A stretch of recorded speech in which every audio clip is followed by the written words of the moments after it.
I knew something was wrong when I saw Marcus standing at the podium, presenting my work as his own. The betrayal stung like salt in an open wound, familiar and sharp, as if I'd been reborn just to experience this pain again. I watched from my assigned middle seat at the conference table. It's always the middle seat for Eliza. Never at the head, never at the foot, always subsumed, bordered, and insignificant. The symbolism isn't lost on me. It's a corporate haiku of my perceived place in Sterling Thorn. Eliza, darling, you made it. Marcus, my half-brother, purveyor of smarmy charm and stolen valor, gestures magnanimously to the offending seat. His voice, usually dripping with condescension, now has an almost triumphant edge. I force a tight-lipped smile. Wouldn't miss it, Marcus. The presentation screen flickers to life, displaying the title slide, Project Chimera, A New Dawn for Sterling Thorn. My project. My painstakingly researched, meticulously planned, revolutionary Project Chimera, and beneath it, in bold, arrogant letters, presented by Marcus Thorn, Executive Vice President. A cold wave washes over me, so intense it's almost disorienting. My blood runs like ice water. I can hear the blood pounding in my ears, a dull thrumming that drowns out the sycophantic murmurs of the board members settling into their plush leather chairs. He wouldn't dare. But of course he would. He always does. This isn't just a stolen project. It's a theft of my voice, my intellect, my very contribution to this company, this family. As you all know, Marcus begins, his voice smooth as expensive whiskey. I've been working tirelessly on a new direction for our company. He launches into my opening remarks, the ones I'd rehearsed in front of my bathroom mirror for weeks, the words I'd shaped and polished until they shone. Hearing them from his lips feels like a violation, each syllable a tiny, sharp betrayal. I grip the edge of my leather-bound notebook, my knuckles white. The familiar sting isn't just anger, it's a deeper ache, a phantom pain from a life I can't quite remember but can't ever forget. A life where I was always pushed aside, always made to feel small, always in the middle. The feeling is so strong, so visceral. It's like a ghost limb aching. In that moment, the boardroom, the smug faces, Marcus's self-satisfied drone, it all blurs. He's not just stealing my presentation, he's stealing my air. I look around the table. Mr. Abernathy, head of legal, offers a brief, almost pitying glance before his eyes dart back to Marcus, already nodding in approval.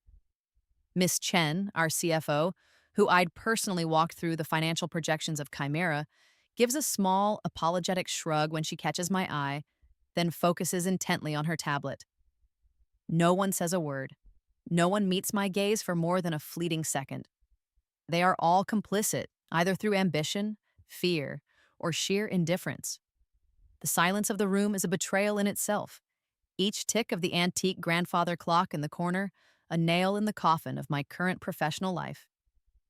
The air crackles with unspoken agreements, with the quiet satisfaction of those who benefit from the status quo, from Marcus's ascent and my stagnation. The core of Project Chimera, Marcus continues, pointing a laser at my painstakingly crafted slides, is a multi-platform integration strategy that will... He stumbles over a key technical term, one I'd explained to him repeatedly. He glances down at his notes, my notes, and recovers, but the slip is there, a tiny crack in his polished facade. But only I seem to notice. Or perhaps only I care enough to. The others are too busy being impressed or pretending to be. The presentation drones on. My ideas, my strategies, my words, all flowing effortlessly from the mouth of a thief. Each point he makes, each statistic he quotes is a fresh stab. I feel a strange detachment, as if I'm watching this scene unfold from outside my own body. This isn't just about corporate backstabbing. This is a pattern, a deeply ingrained, soul-crushing pattern that has defined my existence in more ways than one. The frustration is a living thing inside me, coiling and uncoiling in my gut. I want to scream, to stand up and denounce him, to expose him for the fraud he is. But I also know, with a chilling certainty, that it would do no good. They wouldn't believe me, or worse, they wouldn't care. I'm Eliza, the one in the middle seat. The air in my apartment feels thick, stale. The city lights bleed through the panoramic windows, usually a comfort, now just a reminder of the vast, indifferent world outside. After the boardroom disaster, I'd walked out in a daze. Marcus's smug, "Any questions for me?" echoing in my ears. The fake sympathy from colleagues, the quick, averted gazes, it was all a suffocating replay of 1,000 other slights. I paced the length of my living room, the plush carpet doing little to soften the hard knot of anger in my stomach. It's not just about the project. It's about the constant, grinding erosion of my worth, orchestrated by my own flesh and blood. He's always been like this, even when we were kids. Marcus, the golden boy, effortlessly charming, effortlessly cruel. Me, the quiet, studious one, the one who always had to work twice as hard for half the recognition. My gaze falls on a dusty, overlooked corner of the room, behind a stack of art books I've been meaning to sort. There's an old, full-length mirror propped against the wall, something the previous tenant left. I'd meant to get rid of it, but somehow never got around to it. It's ornate, the frame heavy, dark wood, intricately carved with symbols I don't recognize. Tonight, drawn by some unseen force, I walk towards it. As I approach, the dust motes dancing in the dim light seem to swirl around its surface. I stop a few feet away, expecting to see my own tired, frustrated reflection. But the woman staring back at me isn't quite me. The face is mine, yes. Same dark hair, same green eyes, but it's different. Sharper, older. The eyes hold a weariness, a profound sadness, but also an unyielding strength I don't recognize in myself. She's wearing clothes I've never owned, a style that feels both familiar and alien, vaguely historical yet undeniably powerful. There's a regal set to her shoulders, a commanding presence that makes my own slumped posture feel inadequate. A gasp escapes my lips. My heart hammers against my ribs. The room seems to tilt. This isn't just a reflection, it's a memory, a window. A flood of images, sensations, and emotions crashes over me, so potent, so overwhelming that I stumble back, my hand flying to my mouth. A grand hall filled with stern-faced figures, whispers, accusations, betrayal, cold and sharp from someone I trusted implicitly, someone whose face is just out of focus, shrouded in shadow. A laboratory gleaming with futuristic technology, the thrill of discovery. A revolutionary invention, something that could change the world. Then, darkness, pain, the icy chill of death. The memories are fragmented like shards of shattered glass, yet each one carries an unbearable weight of emotion. This isn't a dream, it's her life, my past life. And the core of it, the burning, agonizing center, is a betrayal so profound it ended everything. I remember now. I remember being powerful, a leader, an innovator. And I remember being cut down, not by an enemy, but by someone close. The parallels to my current situation with Marcus are sickeningly clear. History, it seems, has a cruel way of repeating itself, even across lifetimes. The reflection shimmers, the other Eliza's eyes meeting mine with an intensity that pierces through the veil of time. It's a look of warning, of shared pain, of a deep, resonant understanding. The mirror isn't just showing me a past life, it's showing me myself, the core of who I was and perhaps who I still am, beneath the layers of doubt and conditioned subservience. The woman in the mirror was no one's middle seat. My phone buzzes on the marble countertop, a harsh, unwelcome intrusion.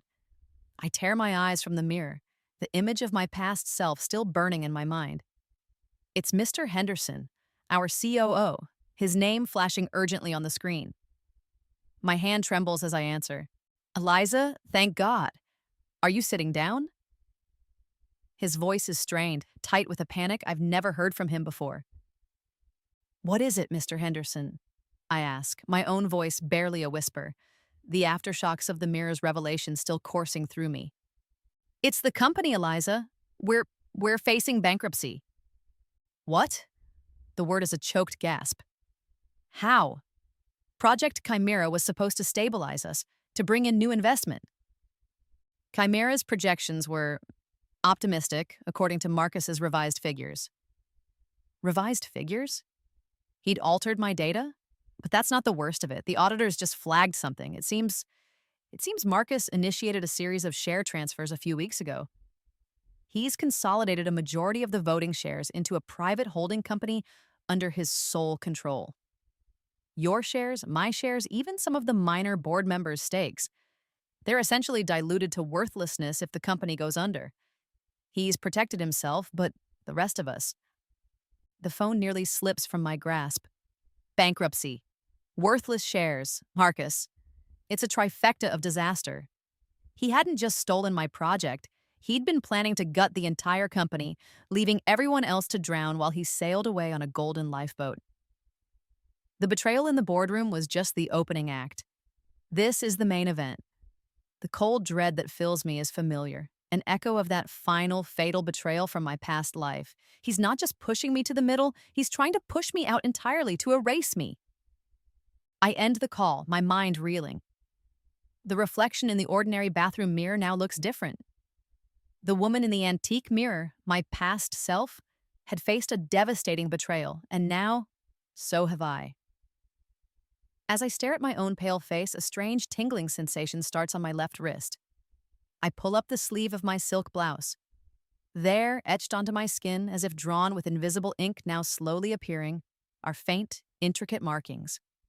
They resemble the carvings on the antique mirror's frame. As a wave of intense anger and a desperate resolve washes over me, the markings glow with a soft, ethereal light, a faint silver tracery against my skin. Power. What is this? The shock of it, the sheer impossibility makes me gasp. It's a power I don't understand, but it feels ancient, deeply connected to the woman in the mirror, to the life I'd almost forgotten.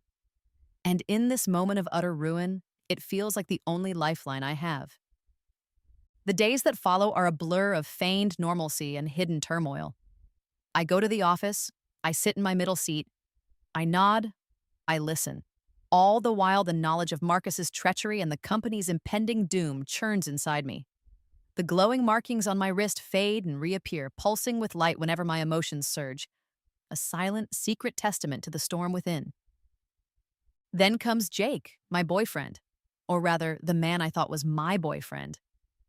It's a Tuesday evening. I'm supposed to be meeting him for dinner. I'm running late, a genuine delay this time. A fender bender on the freeway that thankfully left me shaken but unharmed. As I approach his apartment, I hear his voice through the slightly ajar door, loud and boisterous. He's on a call. Absolutely clueless, mate. Eliza? Oh, she's easy. Thinks I'm actually into her. It's almost too easy getting information about Sterling Thorne out of her.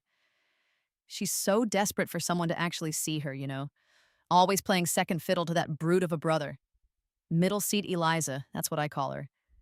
Yeah, soon as this deal closes, I'm out. Got what I needed. He laughs, a harsh, ugly sound that rips through me. I freeze, my hand hovering inches from the door handle. Middle seat Eliza. The casual cruelty of it, the confirmation of his calculated deception, hits me harder than the news of the company's bankruptcy. This is a different kind of betrayal, more personal, more intimate. He wasn't just using me for information, he was mocking my vulnerability, my quiet hope for a genuine connection. The laughter echoes in my ears, each chuckle a tiny hammer blow to my already fractured composure. The markings on my wrist flare, a bright, angry silver beneath my sleeve. I don't knock. I don't confront him. Instead, a cold, clear purpose settles over me. The Eliza who would have crumpled, who would have cried, is receding. The woman in the mirror, the one who faced betrayal and death, is stirring. This time, I won't be a victim. This time, I'll be the architect of their downfall. The next day, while appearing visibly shaken and devastated by the news of the company's financial woes, a performance I deliver with Oscar-worthy conviction, I make a call, Professor Armitage. He was a mentor to the woman I was in my past life. A brilliant, eccentric scholar of esoteric arts and forgotten sciences. The memories of him are hazy, but the feeling of trust is strong. I find his number in an old leather-bound journal that appeared on my bookshelf the same day the mirror showed me my past. A journal written in my past self's handwriting. Eliza, is that truly you? His voice is frail, aged, but the warmth is unmistakable. Professor, I need your help. I think I think something from my past life is manifesting. I tell him about the markings, about the flashes of memory, about the strange resonance I feel.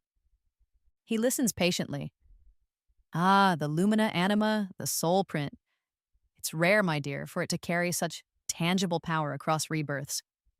The ability to read secrets. Yes, that was one of your predispositions. It can be honed. Focus your intent, Eliza. A simple touch, a moment of true emotional connection, or even intense antagonism can open the door. But be warned, the darkness in others can be a heavy burden. He guides me through a series of mental exercises over the next few days. It's exhausting, exhilarating. I practice on everyday objects first, then strangers in a coffee shop, feeling faint impressions, fleeting emotions. Then, I try it on a photo of Jake. The rush of his duplicity, his greed, his contempt for me is so potent it almost knocks me breathless. The markings on my wrist burn. I learn to shield myself, to observe without absorbing. I'm a quick study. I always was. With this new, unsettling power, a plan begins to form. It's audacious, risky, but the thought of Jake and Marcus succeeding, of them laughing over my ruin, fuels me. I create a meticulously crafted prospectus for a fake, can't-miss investment opportunity, a discreet private placement in an emerging tech company designed to appeal directly to their avarice. I use burner phones, encrypted emails, routing everything through anonymous servers I learned about in my previous R&D. I accidentally leave a printed summary of the fake investment on my desk, knowing Marcus's prying eyes or Jake's sifting through my things will find it. It's a carefully laid trail of breadcrumbs for two very hungry wolves. They take the bait, hook, line, and sinker. I watch, a silent puppet master, as they scramble, pooling their illicitly gained funds. Marcus's siphoned company money, Jake's payoff from whomever he was selling Sterling Thorne's secrets to. They communicate through encrypted channels, thinking they're being clever. But my past self knew a thing or two about encryption and about backdoors. I have recordings of their video calls, their self-congratulatory smirks, their detailed plans of how they'll use the profits from this sure thing to disappear once Sterling Thorne collapses. Every boast, every damning admission captured. The annual Sterling Thorne Foundation Charity Gala, the glittering apex of the city's social calendar, and the perfect stage for the first act of my revenge. Jake is there, preening, already acting like a man of immense wealth and importance. Marcus is holding court, accepting condolences for the company's unfortunate downturn, with a solemn expression that makes me want to gag. I arrive late, dressed in a simple, elegant gown that deliberately makes me look understated, almost fragile. I feign shock when I run into Jake. "Eliza, you look, well, considering," he says, his eyes flicking over me with a dismissive air. "Jake, we need to talk," I say, my voice trembling slightly. I lead him to a slightly more secluded alcove, conveniently near a bank of speakers. "Look, Eliza, about us," he starts, clearly about to deliver some rehearsed breakup speech. "No, Jake," I interrupt, my voice suddenly firm. "It's about this." I hold up my clutch, and with a subtle tap on my hidden phone, the recording begins to play. Not loudly at first, just his voice laughing. "Middle seat Eliza, that's what I call her." His face drains of color. Heads begin to turn. I increase the volume. Now his discussion of selling company secrets, his boasts about manipulating me, echo through the glittering ballroom. Gasps ripple through the crowd. Marcus, halfway across the room, freezes, a champagne flute slipping from his grasp and shattering on the marble floor. Security guards are already moving towards Jake, their expressions grim. I watch. My face a mask of feigned horror and disbelief as Jake is apprehended, his protest drowned out by his own recorded words. I don't understand," I whisper, loud enough for those nearby to hear as I shrink back, playing the part of the betrayed, heartbroken girlfriend to perfection. One down. The silver markings on my wrist give a faint, satisfied thrum. The emergency board meeting is a tense, ugly affair. It's held in the same cold boardroom where Marcus stole my presentation. But this time, the gleam of the mahogany seems to mock us all. The air is thick with accusation and fear. Jake's arrest and the whispers of corporate espionage have sent shockwaves through the already teetering company. And then my mother, Diane Sterling, speaks. Diane, the silent partner, the grieving widow of my father, the woman who always presented an image of quiet elegance and maternal warmth. Her voice, usually soft and soothing, is now sharp, edged with steel. It is clear, she announces, her gaze sweeping over the stunned board members and landing on me with a look of profound disappointment, that Eliza is unwell. The stress of the company's situation, combined with this unfortunate business with Mr. Thompson, it has clearly affected her judgment. Her recent accusations against Marcus, her erratic behavior. She trails off, shaking her head sadly. My own mother, siding with Marcus, calling me mentally unstable. It's a calculated, brutal blow, designed to discredit me utterly. Marcus watches, a small, smug smile playing on his lips. He knew this was coming. They planned this. The third betrayal. It cuts deeper than Jake's deceit, deeper even than Marcus's initial theft. This is my mother, choosing him, her stepson, over her own daughter. I feel the familiar cold wave, the phantom ache. But this time, something else mixes with it, a surge of power from the lumina anima, hot and fierce. I let a single tear trace a path down my cheek. I allow my shoulders to slump. I appear broken, defeated. Mother, how could you? I whisper, my voice choked with emotion. It's a masterful performance, if I do say so myself. Internally, however, the woman from the mirror is wide awake. While they see a crumbling Eliza, I reach out, not physically, but with that strange, heightened sense Professor Armitage helped me unlock. As my mother continues her speech about my supposed instability and Marcus's steadfast leadership, I brush my fingers against the leather of my portfolio, the same one she'd touched earlier when offering a supposedly comforting hand on my arm. Dark secrets, numbers, offshore accounts. A gambling ledger with Marcus's name scrawled across it repeatedly. Desperate, furious transactions, embezzlement. The truth floods my senses, stark and ugly. My mother hasn't just been a silent partner.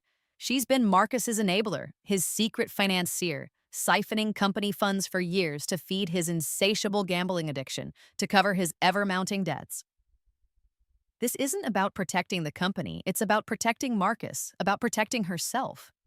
The sheer scale of her deception is breathtaking. The knowledge settles in my gut like a stone. Over the next week, while ostensibly on medical leave to recover from my breakdown, I move with silent precision.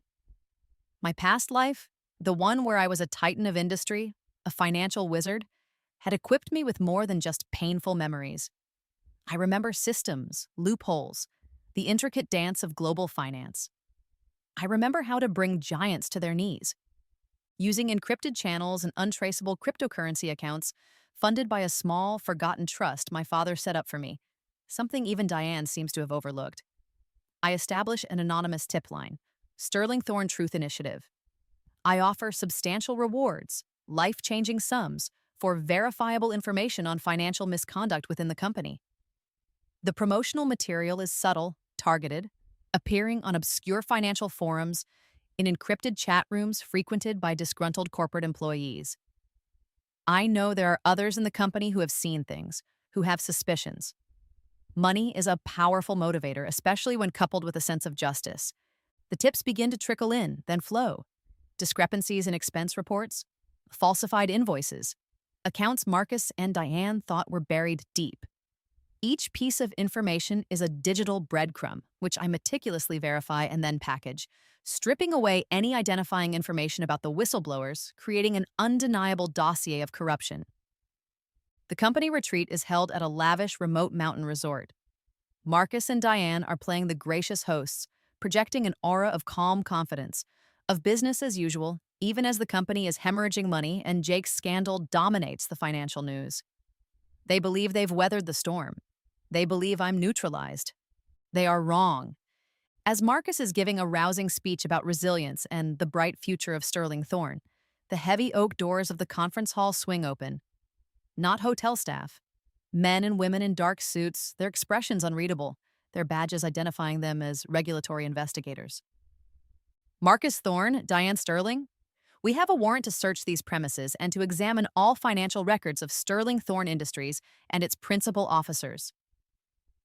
The lead investigator's voice is calm, devoid of emotion, but it cuts through the stunned silence of the room like a scalpel. I watch via a discreet live feed from a compromised security camera, a small, almost imperceptible smile playing on my lips.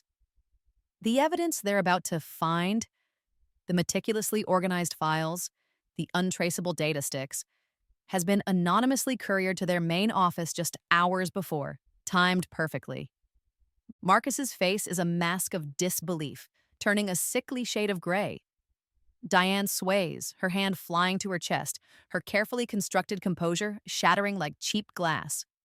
Their power, built on lies and theft, is beginning to crumble, and the beautiful mountain view from the resort's panoramic windows suddenly seems like the vista from a very luxurious prison. The markings on my wrist pulse, a steady, rhythmic silver glow. The game is escalating, and in the aftermath of the raid, I maintain my facade of fragility and withdrawal. I issue a quiet statement through a lawyer expressing my deep shock and sadness at the allegations against my mother and half-brother, and announcing my temporary leave from all company affairs to focus on my personal well-being. It's exactly what they'd expect from the unstable Eliza.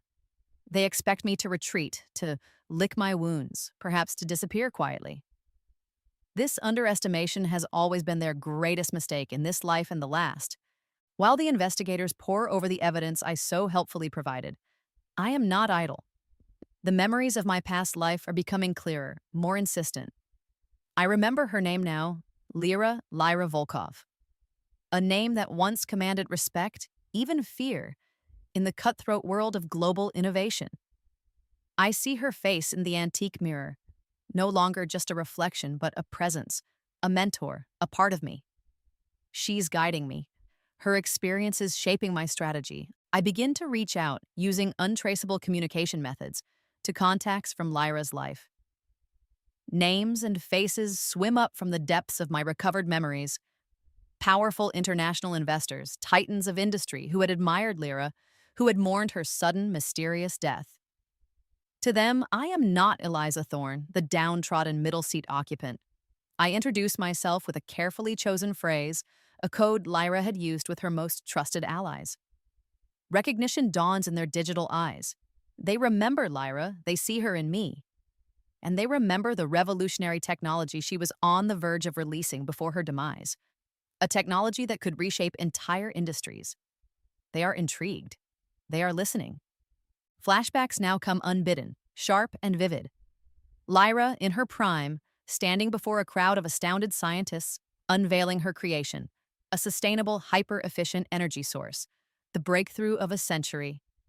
I see the faces of her inner circle, one of them blurred, indistinct, the eventual betrayer.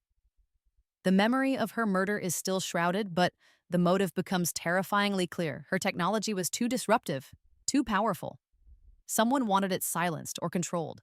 The markings on my wrist are no longer faint.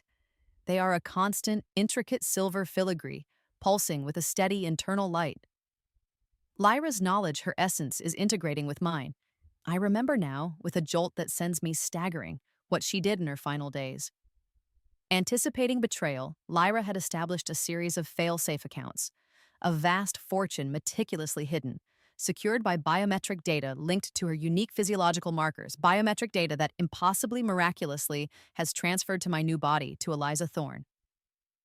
The key to Lyra's legacy lies within my very cells. It's time to return to the Sterling Thorne offices, not as an employee, but as a predator inspecting its trap. I tell them I need to clear out my personal effects, a sign of my complete surrender. Marcus, out on bail but his assets frozen, watches me with a mixture of pity and contempt. Diane avoids my gaze, her face etched with stress and a dawning fear. While packing a box with a few symbolic items, a dead plant, a chipped mug, a framed photo of a happier time with my father, I stumble upon something tucked away in the back of my old filing cabinet, my mother's old diaries. I feign surprise, then a hesitant curiosity.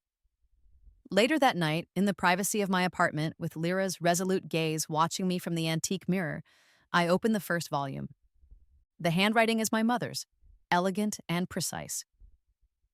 The early entries are filled with grief for my father, with the challenges of raising a daughter alone while navigating the complexities of his business. But then the tone shifts. She writes about strange occurrences, about Eliza saying things, knowing things no child could possibly know. She writes about a recurring dream Eliza described, a dream of a past life, of power, of betrayal. My mother hadn't been ignorant. She'd consulted specialists, mystics, even Professor Armitage under a pseudonym. He called it a soul print, one entry reads, dated when I was just 7. He said Lyra Volkov's spirit was strong, that her destiny was unfinished. He warned me that such power attracts danger, that those who destroyed Lyra once might sense her return. A cold dread seeps into my bones. My mother knew.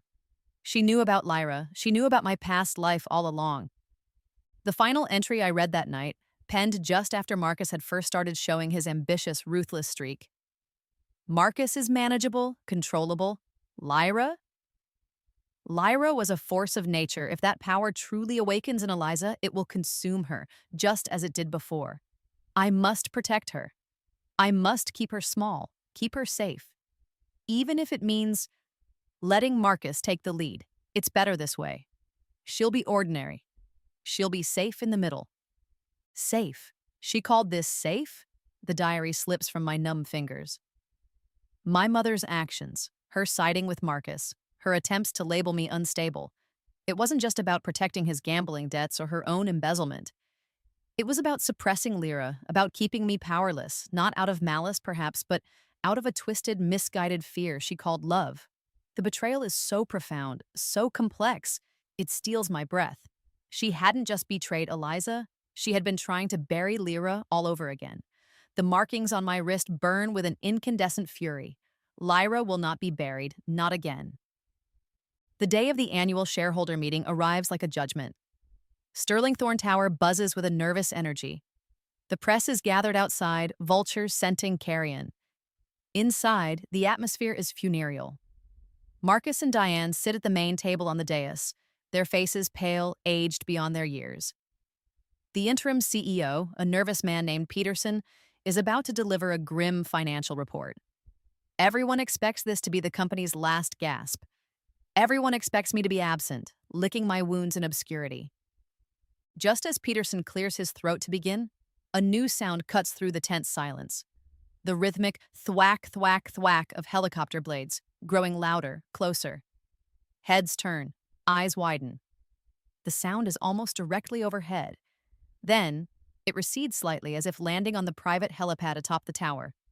A helipad my father built, but which has seen little use since his death. A few minutes later, the doors to the grand auditorium swing open, and I walk in. Not the fragile, unstable Eliza they remember. I am dressed in a bespoke suit of the deepest midnight blue, the cut sharp, authoritative. My hair, which I'd always worn long and unassuming, is now styled in a sleek, powerful chignon that bears my neck. My eyes, Lyra's eyes, scan the room, missing nothing. The silver markings on my wrists are deliberately visible, catching the light, intricate and undeniable. A collective gasp ripples through the auditorium. Whispers erupt. Some of the older investors, those who knew of Lyra Volkov, those who had heard the legends, stare at me, then at my wrists. Their faces a mixture of shock and dawning recognition.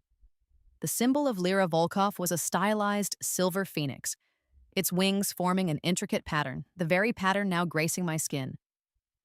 I take my place not in the middle, but at a small, empty table set slightly apart, a single microphone before me. Mr. Peterson, if I may, I say, my voice calm, clear, amplified by the microphone, resonating with an authority that silences the room. Before you deliver your report, I believe I have some information that will be pertinent to these proceedings. I don't wait for permission. On the large screen behind the dais, which was supposed to display depressing financial charts, a new presentation loads. My presentation. For too long, I begin, Sterling Thorn has been plagued by mismanagement, deceit, and outright theft. Slide by slide, I lay it bare. Marcus's theft of Project Chimera, the altered data, the audio recording of Jake's confession, his laughter echoing chillingly in the vast hall. The meticulously documented evidence of my mother's embezzlement, the offshore accounts, the gambling debts paid with company funds. Irrefutable, devastating. Each revelation is a hammer blow. Marcus shrinks in his chair. Diane covers her face with her hands. These actions, I continue, my voice ringing with controlled power, have brought a once proud company to the brink of ruin. I pause, letting the weight of my words sink in. However, a company is more than just the figures on a balance sheet, and it is certainly more than the greed of a few individuals. It is its people, its potential, its legacy. My gaze sweeps the room, locking onto the stunned faces of the investors, the board members, the press. Many of you knew my father. Some of you may have even known of Lyra Volkov. A murmur goes through the crowd at the mention of her name, the sight of my glowing wrists now taking on a terrifying significance for those in the know. Lyra Volkov was a visionary. She was betrayed, she was silenced, but her work, her legacy, was not entirely lost. The final slide appears on the screen. It's not a chart or a graph, it's a complex transaction summary. Using assets secured by Lyra Volkov before her untimely death, assets I have recently reclaimed, I have, over the past few weeks, through a series of discrete and perfectly legal transactions, acquired a controlling interest in the parent company that owns Sterling Thorne Industries. Pandemonium, shouts, questions, flashing cameras, I raise a hand. Silence falls, absolute and immediate. Effective immediately, I announce, my voice cutting through the lingering shock. I am the majority shareholder. I am, for all intents and purposes, your new boss. I look directly at Marcus, then at Diane. Their faces are ash. The game hasn't just escalated. It has fundamentally, irrevocably changed. I am no longer in the middle seat. I own the table. The following evening, a sleek black car pulls up to the Sterling Thorne private hangar. Marcus, Diane, and a few key board members who had been particularly loyal to their corrupt regime step out, their expressions a mixture of apprehension and confusion. They'd received a personalized invitation from me, embossed with the new company logo, a subtle iteration of Lyra's Phoenix for a reconciliation dinner. The invitation had mentioned the company jet. They'd assumed, with a flicker of their old arrogance, that this was perhaps an elaborate apology on my part, a move to smooth things over after the public decimation. They are escorted across the tarmac, not towards the gleaming Gulfstream G650 that is my actual ride, but towards a commercial airliner, still bearing the faded logo of a budget carrier Sterling Thorne had acquired and liquidated years ago. An airline attendant, clearly briefed, checks their names against a list. "Welcome aboard," she says with a polite, professional smile that doesn't quite reach her eyes. "Your seats are in economy, row 27, seats B through F.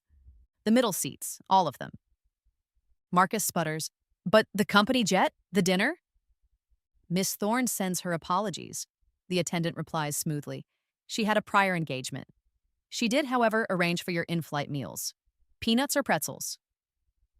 As they are herded onto the cramped commercial plane, destined for a holding company meeting in a less than glamorous regional office, they see it. My jet, the G650, taxiing past them, its engines a powerful roar. I am visible for a moment in the window, raising a glass of champagne in a silent, ironic toast, before the plane turns and accelerates down the runway, soaring into the night sky. Reconciliation, it seems, is a dish best served cold and at 30,000 feet in coach. The door to my new executive office, my father's old office, now minimalist, modern, and dominated by a large, round conference table, opens to admit Marcus. He looks diminished. The expensive suit hangs on him, his eyes are bloodshot, his arrogance replaced by a raw, desperate fear. He shuffles in, clutching a worn briefcase. "Eliza, Lyra, whoever you are," he begins, his voice cracking. He collapses into a chair, not even waiting for an invitation. Tears well in his eyes, spilling unheeded down his cheeks. I'm so sorry. I was a fool, a greedy, arrogant fool. I'll give it all back, everything I stole with interest. I'll sign a confession. I'll do anything, please. Don't send me to prison." He opens the briefcase. It's filled with bearer bonds, account statements, deeds to properties. A pathetic offering. I watch him, my expression unreadable. The Lyra in me feels a cold contempt. The Eliza in me feels a flicker of something almost like pity, quickly extinguished. This isn't about the money, it never was.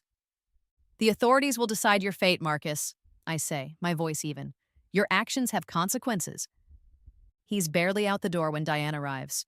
She's chosen a different tactic. She carries a small, velvet-lined box. Inside are old family photos.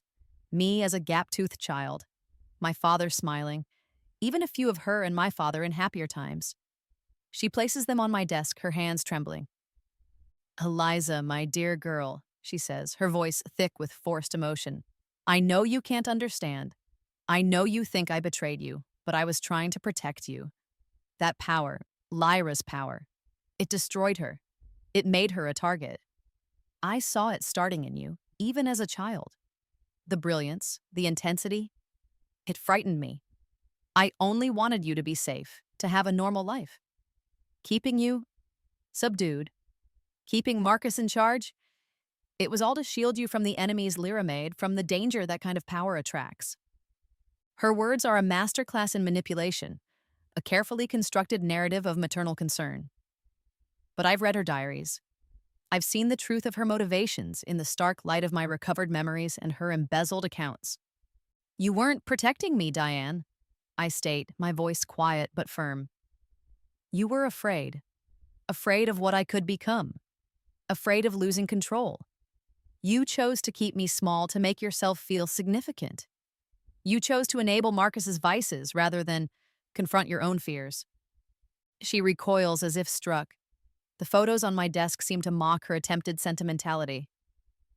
Later that day, Mr. Harrington, the chairman of the now subsidiary board of Sterling Thorne, requests an urgent meeting. He's a relic of the old guard, a man who always prioritized profit over principle. He represents a contingent of the board who are terrified of the changes I represent. Miss Thorne, Eliza, he begins, his tone unctuously respectful. The board has had time to consider the new landscape. We understand your unique position. He slides a thick, leather-bound proposal across the vast expanse of the round table. We are prepared to offer you a most generous severance package, a golden parachute, if you will. Leave the running of the company to the seasoned professionals, those of us who understand the market. You can retire, pursue your other interests. We'll ensure your legacy and Lyra Volkov's is appropriately managed. It's the same offer, almost word for word, that Lyra was given decades ago by men just like Harrington. An offer she refused, a refusal that likely signed her death warrant. They want me to take the money and disappear, to let them pick the bones of what remains, to go back to their comfortable, corrupt ways. They still don't understand. They still see a problem to be managed, not a force to be reckoned with.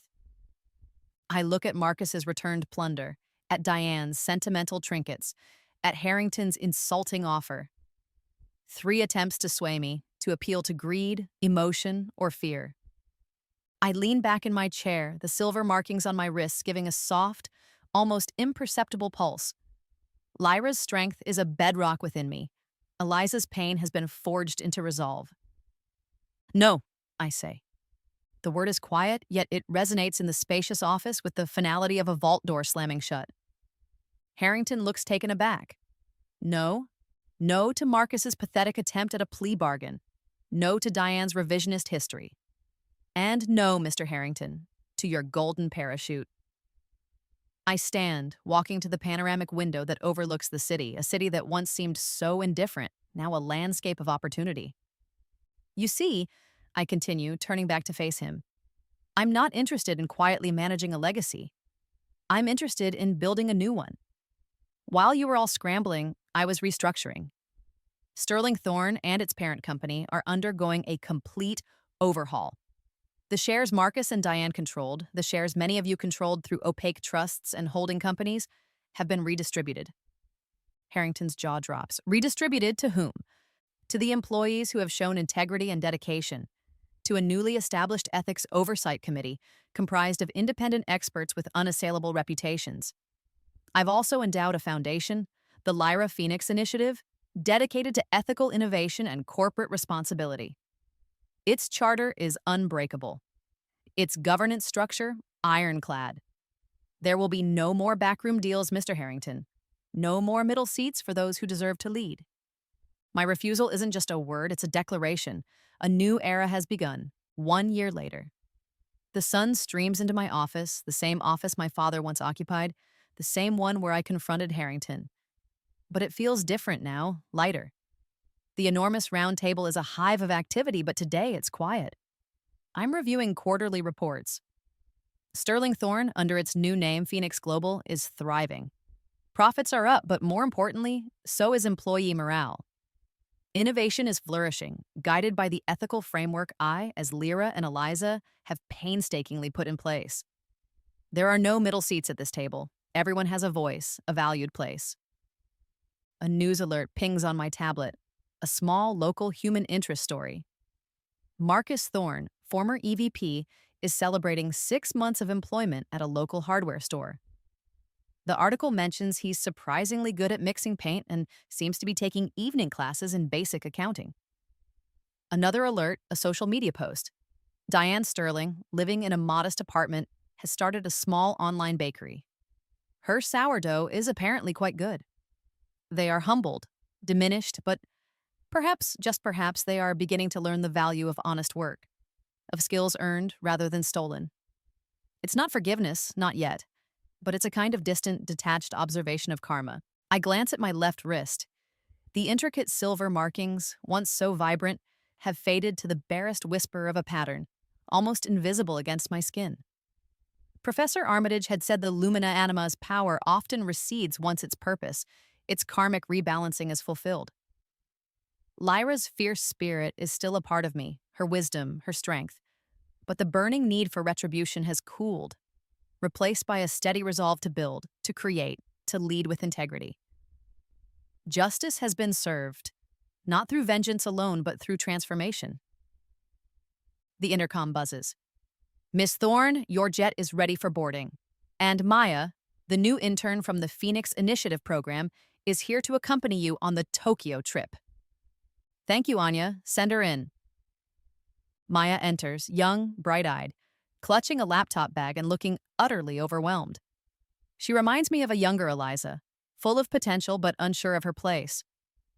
As we walk towards the elevator that will take us to the helipad, Maya stumbles, her bag slipping. Papers scatter across the polished floor. She flushes, mortified. I'm so sorry, Miss Thorne. So clumsy. I smile, a genuine warm smile. I bend down and help her gather her papers. Don't worry about it, Maya. We all have those days. As we board the jet, I see her hesitate before choosing a seat. I gesture to the comfortable armchair opposite mine. Please, Maya, make yourself comfortable. No assigned seats here. She looks at me, a flicker of surprise, then gratitude in her eyes. As the jet climbs, leaving the city sparkling below, I think of all the middle seats in the world, all the people made to feel insignificant. The cycle of betrayal that haunted Lyra and nearly consumed Eliza is broken. Now it's time to ensure that no one, especially those with talent and drive, ever feels stuck in the middle again. The flight is smooth, the future bright. Lyra's legacy is not just in a thriving company, but in the quiet determination to lift others as I climb.